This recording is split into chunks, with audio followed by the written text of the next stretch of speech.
Well, joining me now from Pittsburgh is Sasha King. She's the leader of progressive Jewish group Bend the Arc. They started the petition against Trump's visit to Pittsburgh until he denounced white nationalism.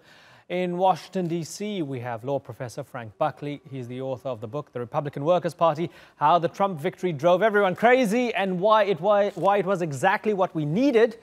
And completing our panel in London is Hen Mazzig. He's an Israeli-born writer and commentator and former officer with the Israeli army. I thank you all for joining us. Sasha, let me begin with you. Tell me why you protested the president's visit and why you believe that he might have had something to do with the hate that led to the killing of those 11 people.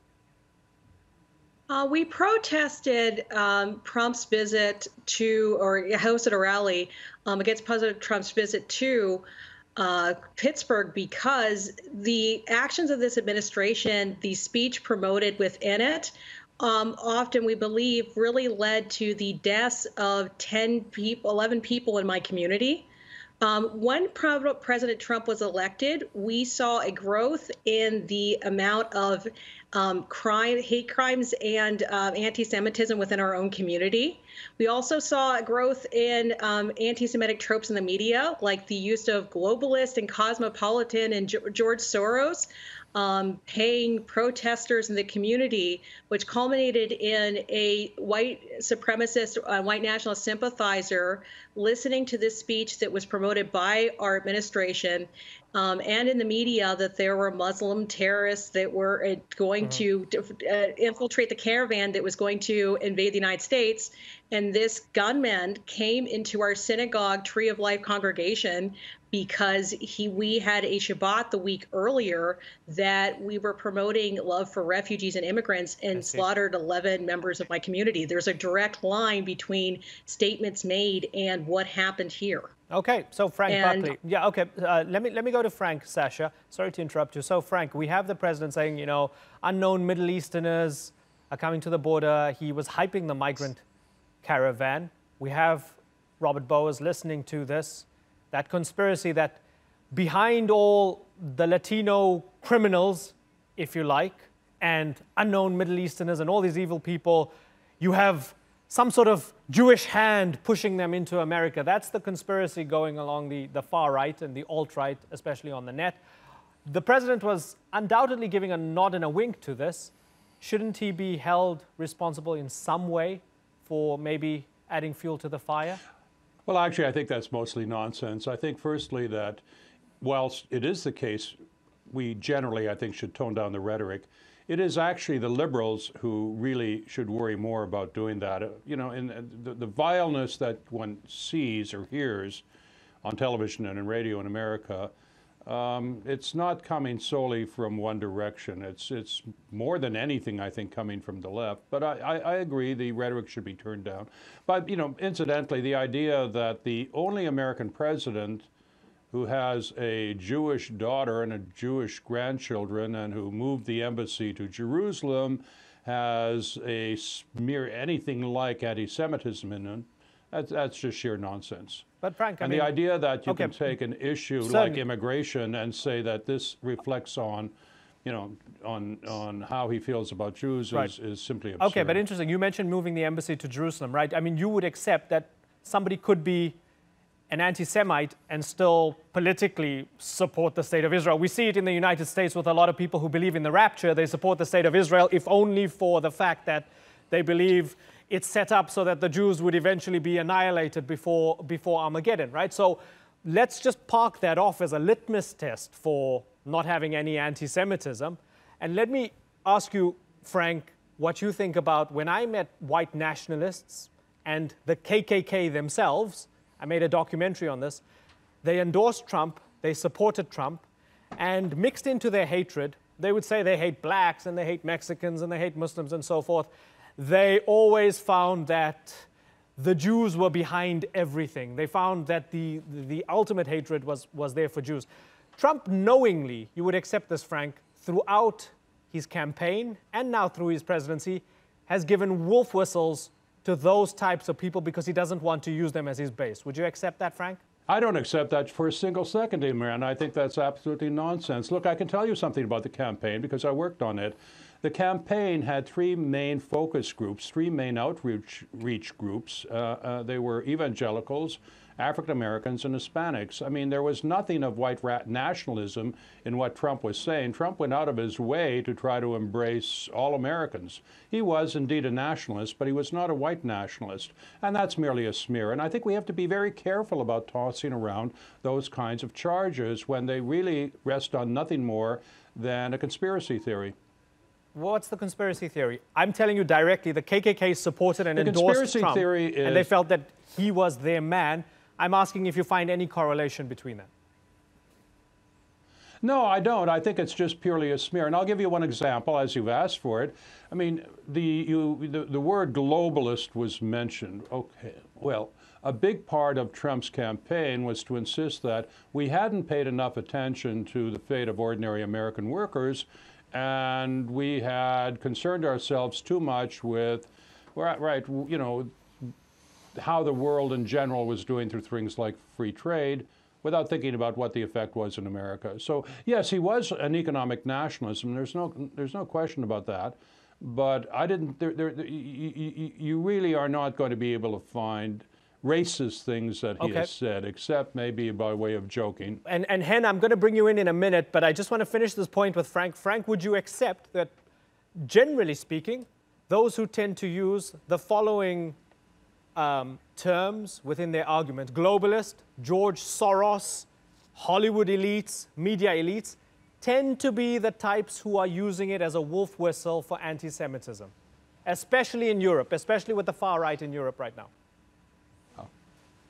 Yeah, I can't speak to the far right in Europe, and indeed, I guess there is a problem with anti-Semitism in some parts of Europe at the moment. But you know, we went through this sort of thing in the 1950s with McCarthyism, and this is really what we're talking about right now. You pick on one word and you say, this is a magic word, and if you use that word, it has all these connotations. And moreover, there are some crazies out there in America who indeed are anti-Semitic and use that word, okay? But you know what you've proven? All you've proven is that there are crazies in America. You know what? We know this. Okay, so Hen Mazzig, there are crazies in America. It is not being pushed or endorsed by the president, and the atmosphere is not being created by the president, according to Frank Buckley. Do you agree with him? I mean, President Trump was interviewed on Fox News after a terror attack and said, in comment to the statement that he made about being a nationalist, that he said, I love my country, I'm not a globalist. So if we're talking about toning down the rhetoric, maybe it's not the time to use this word when the shooter himself on his social media account said that he hates globalists. He said that he called Jews globalists. So I don't think that the president is anti-Semitic, but I think that the rhetoric sure plays to the hand of those people, and I do agree with Frank, because in some part the idea that it's only anti-Semitism from the right that we need to discuss is not right, and it's not a way to tackle anti-Semitism. No, we need to also acknowledge that the far left. And Hen, I'm not asking that, right? Hen, I'm talking about the most powerful man in America and arguably the most powerful man in the world, right? Undoubtedly, if you want to give me examples from Louis Farrakhan, absolutely. Farrakhan says some crazy stuff about Jews, absolutely, right? And there are numerous other examples on the left and amongst lots of other people. But specifically related to this, the charge right now, or the claim right now, Hen, especially from Democrats and many others, liberals, if you like, is that the president has created an atmosphere for this sort of stuff that we thought we had dealt with in the past to re-emerge. Is that true, Hen? That's the problem. I mean, the premise of saying that we're dealing with a new problem that never been here. It's been here. It's been on the far left and on the far right. Definitely, I agree that the rhetoric is playing to their hands. I don't think that the president is anti-Semitic, but I think that the things he says are fueling this fire. And but I just doubt that it will be the right way to tackle it, to say it's a problem on the right. If we're not going to say anti-Semitism is wrong, whether it comes from Linda Sarsour or Louis Farrakhan that calls Jews termites and being supported by those, by the Women March. But again, Hen, Farrakhan's not the president of the United States. Linda Sarsour is not the president of the United States, right? This is the most powerful person. Right. This is why we're asking, does it go to the very top? Has he opened up something on the far right, which is his base, not the far left, not Linda Sassour. Has he opened something up on the far right, yes or no? So I'm saying the answer is yes. I do think that the rhetoric is playing for it, but I'm just saying that it's not the right way to tackle it, to say that it's a problem on the right, that we're just seeing it now, and because of the president, there was a shooting. I don't think that this is the situation. I will be the last one to tell American Jews what to say to the president, and if the lady that was speaking first, her criticism for her president is legitimate, because she's been through tragedy and she knows what's happening there. But so with that being said, I think that it's not right to use it as a political. Okay, but hold on, Frank, for a second. Just for a second, Frank, and Hen, I'm interested in this now because Hen said he'd be the last person to tell you what to think about this, right, Sasha? Sasha, let me build on that for a second and ask you how you felt about Naftali Bennett, the Israeli politician, coming through and making the comparison that Israel's battles with terrorism in a specific context in the Middle East are the same as the battle you guys faced when a man came in and gunned down 11 worshippers. How did you feel about that? Did you accept that? What was going on? I think he has the absolute right to make that statement, but I have a slight issue with saying that, especially as a social scientist, that prejudice experienced when one group is the dominant majority within a community is the same as prejudice experienced when you're a minority and surrounded by populations, and depending on the goodwill of those populations are the same. That does not add up. We're struggle, and this is where there's a lot of kind of it's somewhat of dismissal of what happens to us in the diaspora. But how we experience prejudice is we have to expect, hope on the goodwill of those around us who are not like us. And so when we have people making decisions and making statements about us negatively, and then encouraging people on the fringes that are aligned with various different groups, left or right, about us, it does often culminate in a huge systemic issue of violence. This was not the only violent incident that happened in America this week. There was also the attempt on a Kroger to murder 2 African Americans and to go after a church. This is a pattern. It wasn't just us attacked. We have a huge problem with people in power, administrations, making statements that endorse prejudicial behavior and it manifesting in attacks on those of us who are most vulnerable. Okay, so Frank, is Sasha seeing patterns where they don't exist? Yeah, let's get real here. Let me go back to the word globalist. Can I tell you what it was really about in 2016? It was about none of what we talked about. Rather, the issue was, should America embark on foreign wars with the idea of nation building? Trump explicitly ran against George W. Bush's wars. That's one thing that globalism meant.